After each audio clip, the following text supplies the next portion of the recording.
오늘 우리에게 주시는 하나님의 말씀은 누가복음 10장 1절에서 11절 그리고 17절에서 20절까지입니다. 이 일이 있은 뒤에 주님께서는 다른 72사람을 세우셔서 친히 가려고 하시는 모든 고을과 모든 곳으로 둘씩 앞서 보내시며 그들에게 말씀하셨다. 추수할 것은 많으나 일꾼이 적다. 그러므로 추수하는 주인에게 추수할 일꾼을 보내달라고 청하여라. 가거라. 내가 너희를 보내는 것이 양을 이리 가운데로 보내는 것과 같다.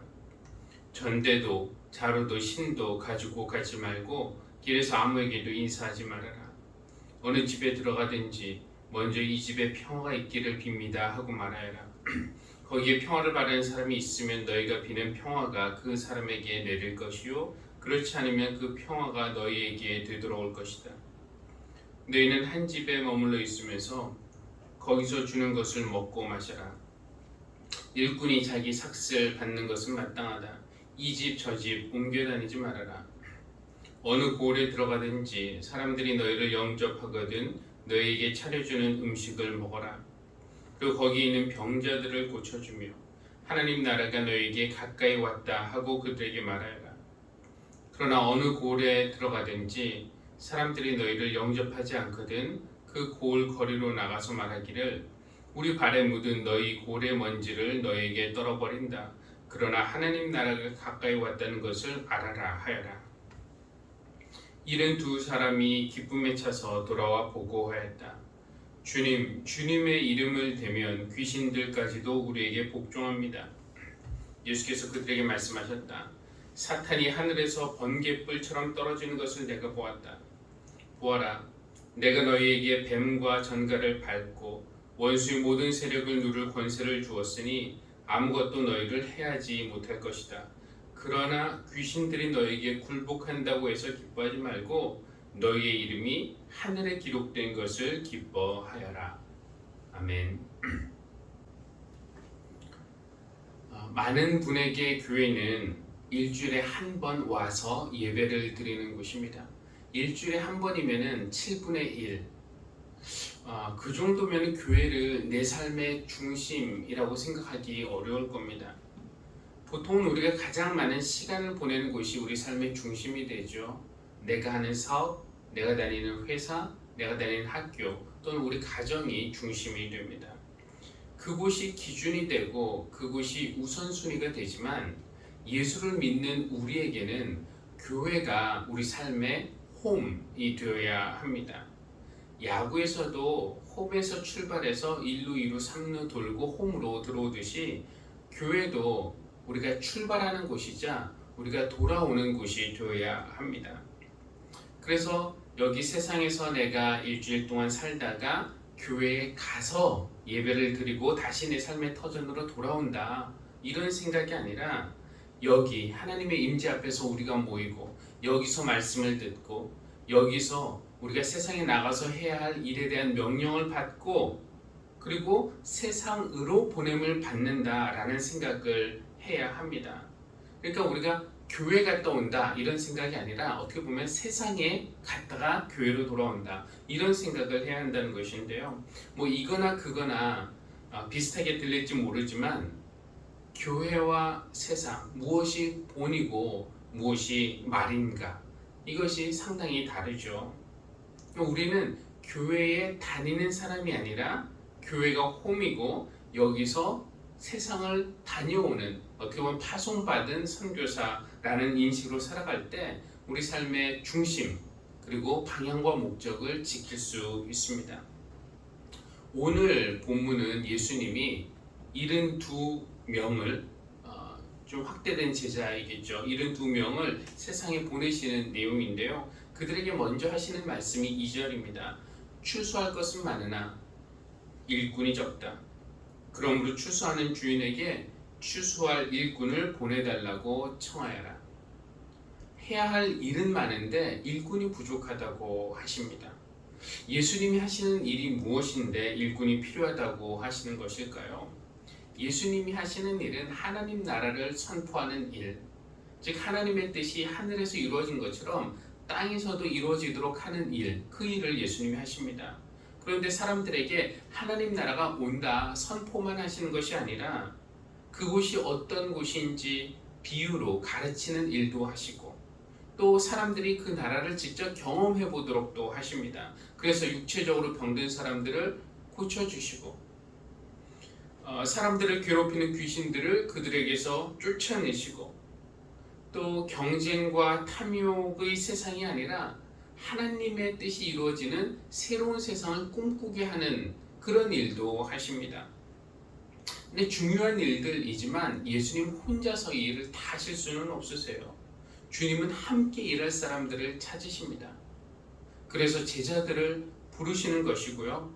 그 뜻에 동참하는 사람들을 세상에 보내시는 것입니다. 그런데 여기에 몇 가지 문제점이 있는데요. 하나님이 우리에게 하나님 나라를 전하라는 사명을 주시면서 우리를 세상에 보내시는데 우리가 그런 일에 헌신할 마음의 준비가 되어 있는가? 이것이 이제 문제입니다. 그렇죠. 내 삶의 짐도 무거워서 비틀거리는데 어떻게 다른 사람들에게 예수를 전하고 하나님 나라를 선포하고 그들을 섬기며 희생하는 일에 나의 시간과 물질과 마음을 쏟겠냐? 우리는 그래서 손사래를 치기도 합니다. 그런데요, 다른 사람을 위해서 내 삶을 내어주는 그런 일을 할 때 우리는 전에 몰랐던 그런 기쁨과 보람을 느끼기도 합니다.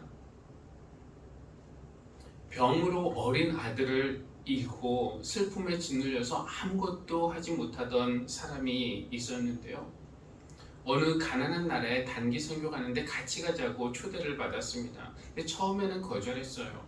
슬픔에 빠진 자신도 주체하지 못하면서 내가 누구를 돌보고 누구에게 예수를 전하겠냐 하면서 말이죠. 그런데 그곳에서 전혀 알지 못했던 죽은 아들 또래의 아이들을 만났고 그들에게 내가 뭔가 줄 게 있구나, 나를 선물로 줄 수 있구나 라는 것을 경험했을 때 그는 자신의 슬픔에서 벗어날 수 있는 그런 힘을 얻게 되었습니다. 이것은 과학적으로도 어느 정도 입증이 된다고 하는데요. 이 뇌파를 연구하는 사람들에 의하면은 우리가 우리 마음의 어떤 긍정적인 상태에 있고 다른 사람을 배려하고 이럴 때 뇌에서 어떤 특정한 뇌파가 나온다고 합니다. 근데 그 뇌파가 하는 일이 뭐냐면 우리의 마음을 안정시키고 그런 포용력, 수용력과 또 집중력을 증대시킨다고 해요. 쉽게 말하면은 너를 살리는 일이 곧 너만 살리는 것이 아니라 이게 나를 살리는 일이다 라는 그 말이 빈말이 아니라는 겁니다. 주님이 우리를 세상에 선교사로 보내시는 것은 너희 좀 고생해라, 희생해라 이렇게만 하려고 우리에게 그걸 요구하시는 것이 아니라 그것이 바로 우리를 살리는 길이고 우리 삶의 기쁨과 보람을 느끼게 해주는 길이기 때문에 그렇습니다. 물론 그렇다고 해서 주님의 일에 동참하는 것이 늘 기쁜 것만은 아니에요. 한참 헌신하다가 회의가 들어서 도망가고 싶은 순간도 있고 꾸준히 섬기다가 힘들어서 포기하고 싶은 그런 순간도 찾아옵니다. 그래서 주님이 우리에게 주시는 것이 있는데요. 바로 믿음의 동료, 믿음의 벗들입니다.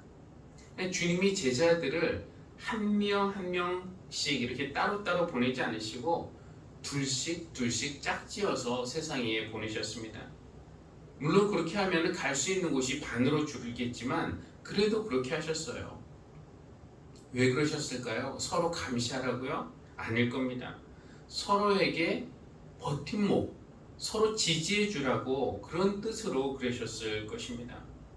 상황이 아무리 어려워도 정말 믿고 의지할 수 있는 그런 믿음의 친구 한 명만 있다면은 우리는 얼마든지 그 어려움을 통과할 수 있지 않습니까? 이 전도서의 저자가 했던 말이 생각이 나는데요. 이렇게 말합니다. 혼자보다는 둘이 더 낫다. 두 사람이 함께 일할 때에 더 좋은 결과를 얻을 수 있기 때문이다.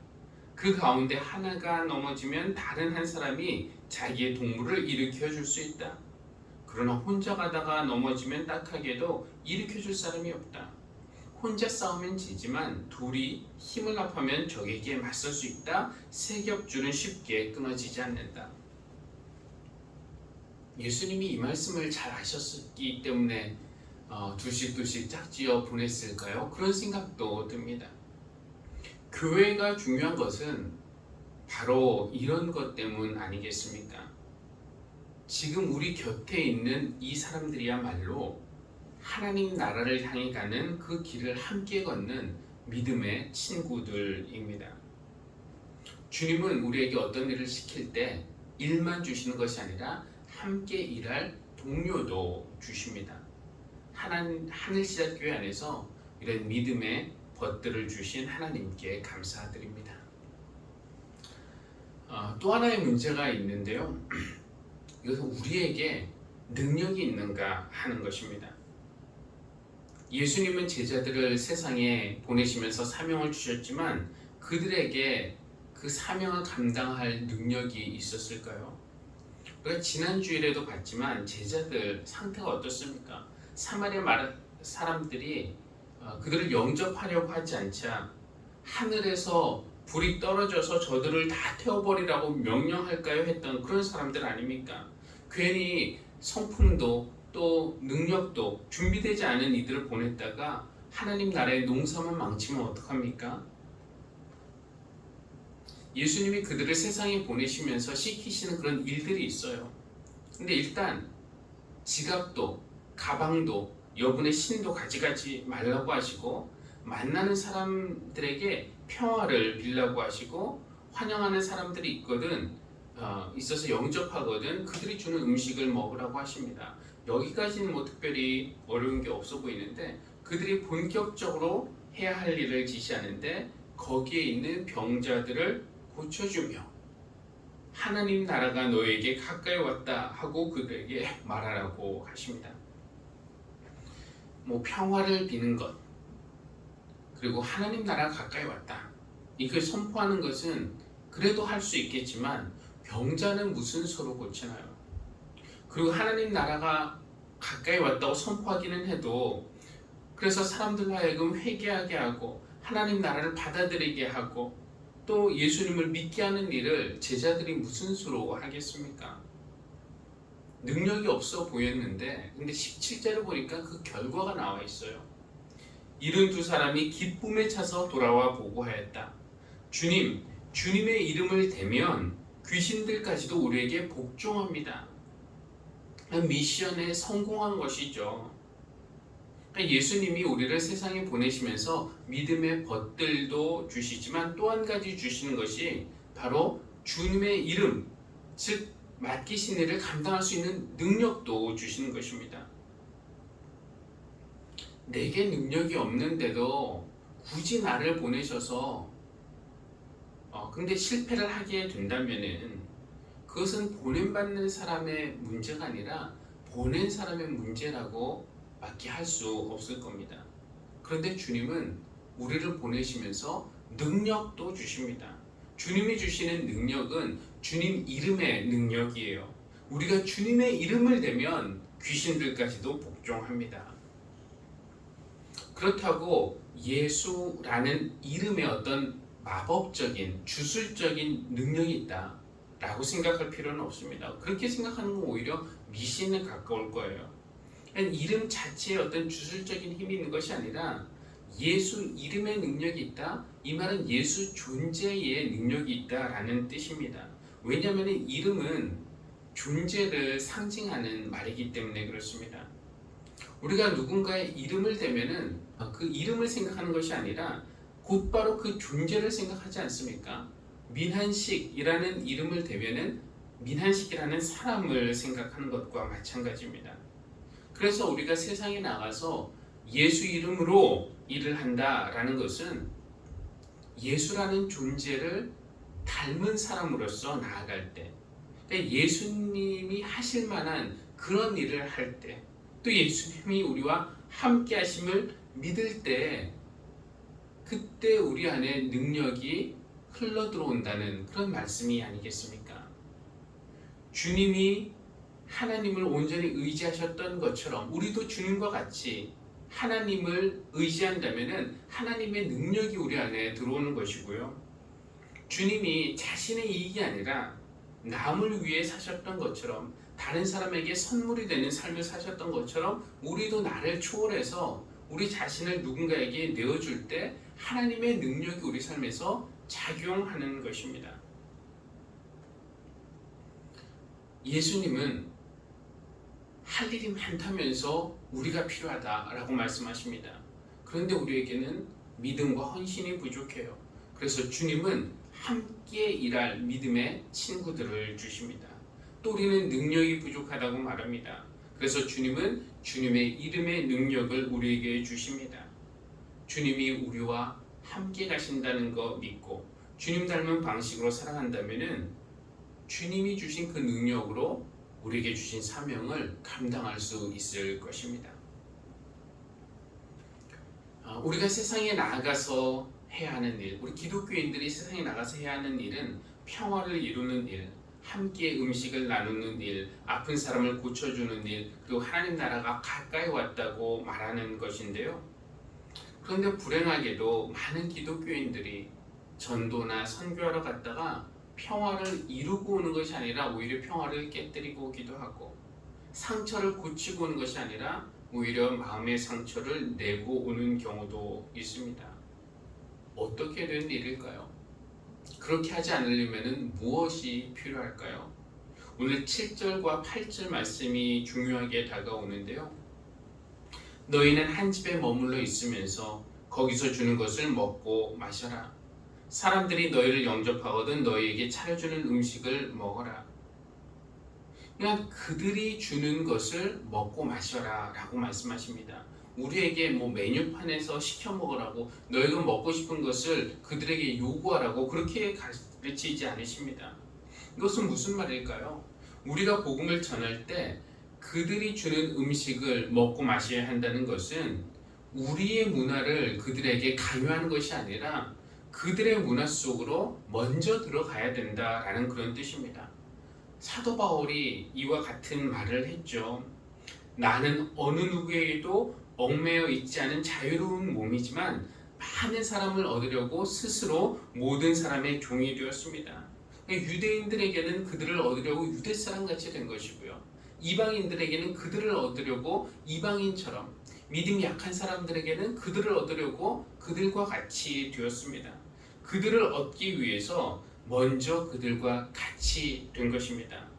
그러니까 내 위치로 오라고 내 것을 강요하는 것이 아니라 그들의 삶의 자리에 들어가서 그들을 찾아가는 것이죠. 그러니까 하나님이 우리를 얻기 위해서 낮고 낮은 이 땅에 육신을 입고 오셔서 우리와 같이 되신 것과 같습니다. 그 집에서 차려주는 음식을 먹고 마셔라. 우리 중심으로 우리 주장을 내세우지 말고 그들의 처지가 되어라. 그것이 평화를 이루는 방법이고, 그것이 결국은 그들을 예수님께로 얻는 그런 방법이라고 믿습니다. 주님이 보내신 72사람이 기쁨에 차서 돌아와서 보고하죠.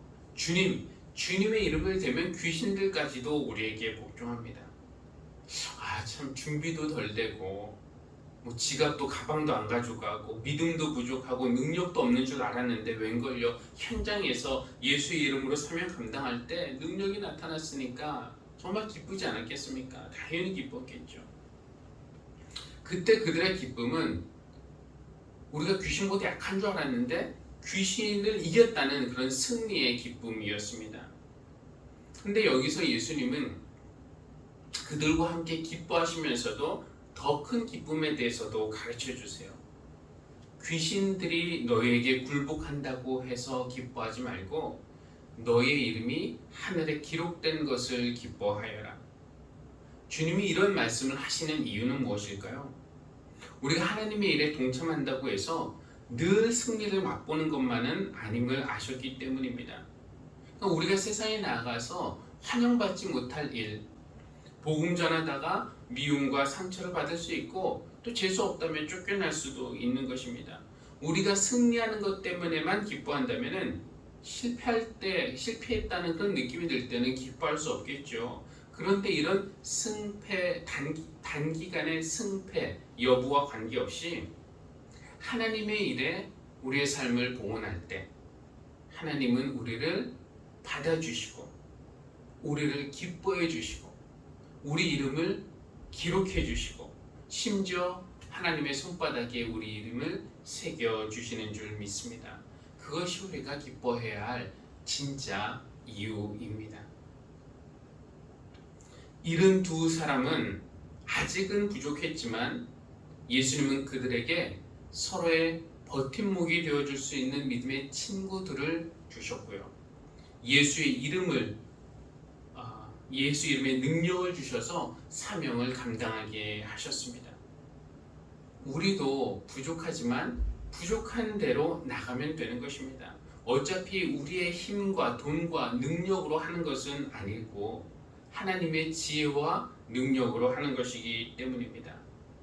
여기 교회가, 이 예배가 우리 삶의 출발점이자 우리가 돌아와야 할 곳입니다. 우리가 만날 때마다 기쁨에 차서 주님께 보고할 수 있는, 그렇게 주님을 찬양할 수 있는 우리가 되기를 소망합니다. 그런데 우리가 그냥 나가면 승산이 당연히 없죠. 주님이 우리에게 주시는 선물들, 믿음의 벗들이 있고 주님의 이름의 능력이 있고요. 그리고 우리 이름이 하늘에 새겨지는 그런 기쁨이 있습니다. 이런 것이 있다는 것을 기억하게 하는 그런 것도 주시는데 그 선물이 바로 성찬식입니다. 이 성찬식을 통해서 주님의 존재가 우리에게 주신 하나님의 가장 큰 선물이고 또 서로가 서로에게 선물이라는 것, 그리고 우리에게 예수 이름의 능력을 선물로 주셨다는 것을 기억하는 그런 성찬식이 되기를 바랍니다.